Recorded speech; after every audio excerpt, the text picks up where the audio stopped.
Vocabulary शब्दको भण्डार। आज हाम्रो शब्दहरूको हैन मिनिङ इन्टु वर्ड लिएर आएको छौँ। जस्तै हाम्रो मिनिङमा भन्दा पहिले 1 नम्बरमा प्याट्रियोट, PATRIOT, प्याट्रियोट भनेको के रहेछ त? हाम्रो देशभक्त। हजुरलाई थाहा थियो भने कमेन्ट गर्नु होला।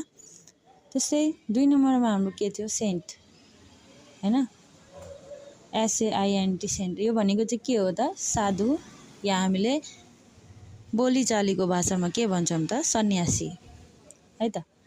3 नम्बरमा के छ? बेगर, BEGGAR, बेगर। यो भनेको के हो त? भिखारी। हामीले थाहा थियो यो बेगर हाम्रो बोलीचालीमा धेरै नै प्रयोगमा आएको हुन्छ। जस्तै हाम्रो घरतिर आएको हुन्छ, गाउँघरमा भिखारीहरू हुन्छ, मागिन आउँछन्, खान आउँछन् हैन, त्यसैलाई के भन्छ त? भिखारी। त्यस्तै अर्को छ 4 नम्बरमा रोबर। हाम्रो रोबरी भनेको सुनेकै हुन्छौँ हैन, कति फिल्महरूमा या कसैको मुखबाट हामीले रबरी भनेर सुनेकै हुन्छौँ। त्यसकै वर्ड यो रोबर हैन। यो भनेको के हो त? डाकु। त रोबरी भनेको चाहिँ के हो? लुट्नु हैन, लुटपाट गर्नु, त्यसलाई पनि हामी डाकु नै भन्ने गर्छौँ। र यो रोबर भनेको के हो त? हाम्रो डाकु नै हो।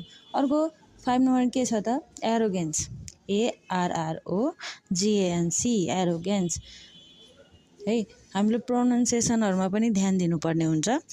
एरोगेन्स भनेको के हो त? घमण्ड।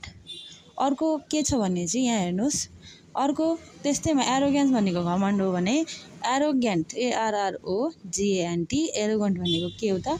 घमण्डी हैन। ठ्याक्कै यो घमण्ड र घमण्डी भने चाहिँ यो स्त्रीलिङ्ग र पुल्लिङ्गमा हेर्दाखेरि देखिन्छ है।